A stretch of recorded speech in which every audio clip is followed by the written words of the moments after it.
Teman-teman sekalian, setiap manusia itu rugi kecuali orang yang berilmu.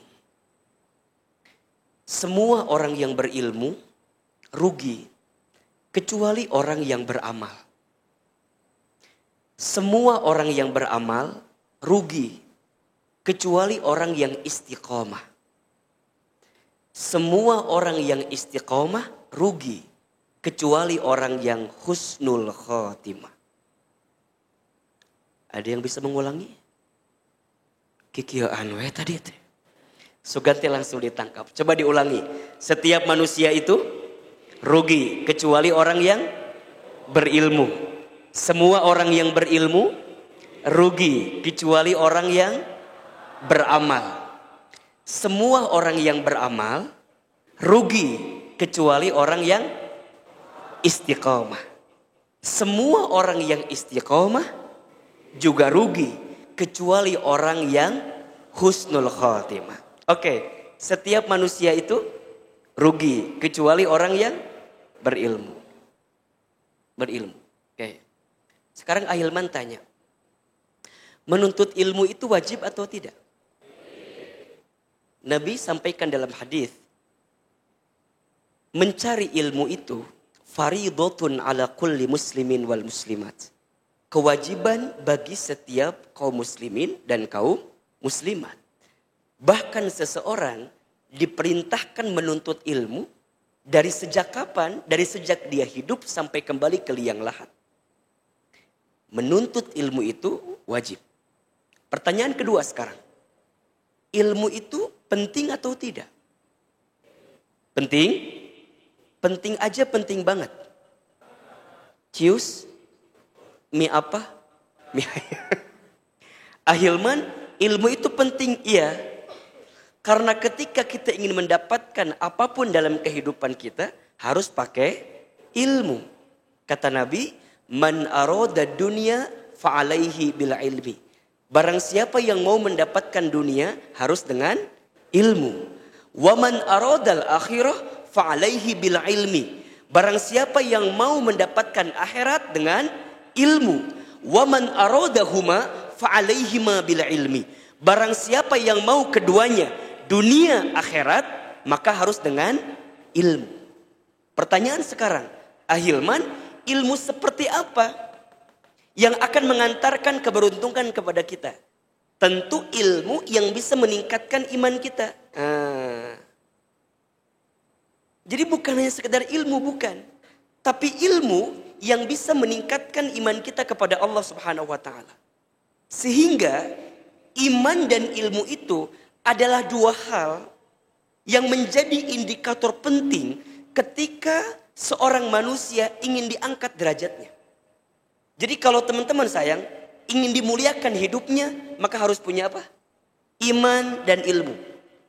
Kalau sekarang teman-teman sedang down, sedang berada dalam kondisi terpuruk, terjatuh, tersakiti, terkhianati, dan kita ingin mendapatkan jalan keluar dari setiap persoalan kita, maka iman dan ilmu inilah bekalnya. Allah akan mengangkat orang. Siapa? Beriman dan berilmu. Di mana keterangannya? Ada di Quran surat Al-Mujadilah ayat 11. Quran surat Al-Mujadilah ayat 11. Apa kata Allah di pertengahan ayatnya? Yarfa'illahu alladhina amanu minkum walladhina utul ilma darajat. Allah akan mengangkat siapa? Orang beriman di antara kamu sekalian. Dan orang berilmu di antara kamu sekalian. Darajat, beberapa derajat. Maka ini penting, mohon maaf ya. Kalau sekarang teman-teman kemudian melangkah dalam kehidupan ini, ingin mendapatkan jalan keluar dari setiap persoalan yang sedang kita hadapi, maka caranya adalah tingkatkan imannya, tambahkan ilmunya. Begitupun seterusnya. Kalau teman-teman ingin memilih majelis ta'lim, majelis ilmu, saya tuh ini berhasil apa enggak ya? Maka lihat dua indikator ini. Ketika kita ngaji, meningkatkan iman kita, menambah ilmu kita.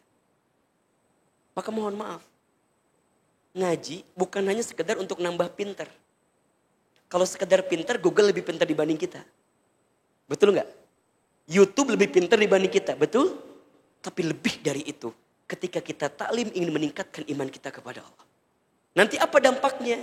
Maka setelah kita berilmu, bertambah amal kita dalam kehidupan. Makanya tadi Ahilman sebutkan, setiap orang yang berilmu itu apa? Rugi, kecuali orang yang beramal. Buah dari ilmu itu apa? Amal. Al-ilmu bila amalin kasyajari bila samarin. Ilmu yang tidak diamalkan seperti pohon yang tidak berbuah. Sekarang teman-teman tanya, apa buah dari amal itu? Akhlak yang indah itu. Jadi buah dari ilmu itu amal. Ya, ilmu yang seperti apa yang meningkatkan iman kita? Apa buah dari amal itu? Akhlakul karimah. Jadi makin lembut, akhlaknya makin indah, tutur katanya makin lembut, ya. Kalau ada kebaikan seseorang, lihat kebaikannya. Kalau ada keburukan, benci keburukannya, jangan benci orangnya. Saya ulangi. Kalau ada orang yang berbuat buruk, benci apa? Benci keburukannya, tapi jangan benci orangnya. Kenapa kita nggak boleh benci orangnya? Agar di hati kita selalu ada doa yang bisa kita panjatkan kepada Allah agar orang yang berbuat buruk itu jadi berubah. Betul apa betul? Kalau di hati kita udah benci sama orangnya, sampai kapanpun kita akan benci sama orang tersebut. Betul? Maka buah dari ilmu itu apa? Iman dan amal soleh. Apa buah dari amal? Akhlak yang makin indah. Ya, tapi semua yang beramal juga rugi, kecuali orang yang istiqamah. Masya Allah. Apa itu istiqomah? Apa? Apa? Istiqomah apa, Lip? Naon sih biat? Istiqomah itu artinya istimror, terus menerus berkelanjutan. Ya. Jadi sesuatu yang dia lakukan terus menerus itu namanya istiqomah. Dan Allah menyukai perkara yang dilakukan istiqomah, walaupun perkara itu kecil. Istiqomah itu susah atau mudah? Tolong jawab, susah atau mudah? Berat atau ringan? Pertanyaannya, kenapa istiqomah itu berat? Istiqomah itu berat karena pahalanya surga. Betul? Istiqomah itu berat. Iya, yang ringan istirahat. Catat, status hari Selasa itu ya. Nah, mana keterangannya? Di Quran surat Fusilat ayat 30. Quran surat ke-41 ayat 30 ya. Allah sebutkan di situ. Apa kata Allah? Innalladzina, sesungguhnya orang-orang qalu yang mereka mengatakan Rabbunallah, Tuhan kami adalah Allah. Apa maksudnya? Dia beriman. Dia beriman. Tsumastaqamu, kemudian dia istiqomah. Dia lakukan terus menerus amal kebaikan. Maka apa yang Allah akan berikan kepada mereka? Tatanazzalu alaihimul malaika. Maka akan ada malaikat yang turun membersamai orang yang istiqomah. Apa yang malaikat itu lakukan? Malaikat akan menguatkan orang yang istiqomah. Dengan apa? Allah takhafu wala tahzanu. Wahai engkau yang istiqomah, jangan takut, jangan sedih. Makanya orang yang istiqomah mah la khaufun wala hum yahzanun. Tidak ada rasa takut, tidak ada rasa sedih. Kenapa? Karena dia tahu tujuannya. Apa? Berjumpa dengan Allah. Kan itu yang membuat dia istiqomah. Betul apa enggak?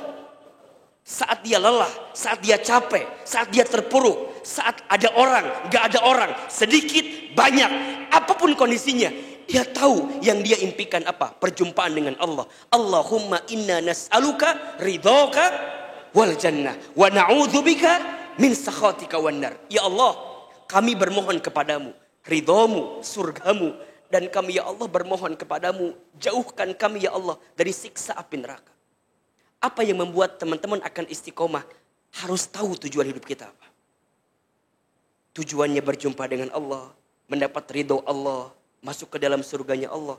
Maka wajar orang yang istiqomah tidak ada kesedihan, tidak ada ketakutan. Karena ujungnya apa kata Allah? Wa abshiru bil jannatil lati kuntum tu'adun. Dan kabar gembira kepada siapa? Kepada mereka yang istiqomah dengan surga yang Allah janjikan. Surat Fusilat ayat 30. Maka teman-teman sayang, teruslah melangkah di jalan kebaikan. Walaupun kadang-kadang kebaikan kita tak dihargai oleh manusia. Karena yang paling penting bukan penilaian manusia kepada kita. Karena yang orang istiqomah inginkan adalah bagaimana Allah menilai dirinya. Sehingga dia mendapatkan derajat terbaik di hadapan Allah Subhanahu wa ta'ala. Apa mimpinya? Mimpinya saat nanti dia kembali kepada Allah, dia akan dipanggil oleh Allah dengan panggilan yang dia rindukan. Ya ayyatuhan nafsul mutmainnah, irji'i ila rabbiki radiyatan mardiyah, fadkhuli fi ibadi wadkhuli jannati. Itu yang kita inginkan. Saat Allah memanggil kita, masuk hambaku. Masuk hambaku. Kemana? Ke surga. Yang aku siapkan untuk engkau yang istiqomah. Maka teman-teman, istiqomah ini bukan akhir segalanya. Akhir segalanya adalah saat nanti kita wafat dalam keadaan husnul khatim. Seperti apa? Yang bisa meningkatkan iman, ya, dan kemudian menambah amal kita. Karena setiap orang yang berilmu itu rugi kecuali orang yang beramal. Semua yang beramal rugi kecuali orang yang istiqomah. Semua yang istiqomah itu rugi juga kecuali orang yang husnul khatimah.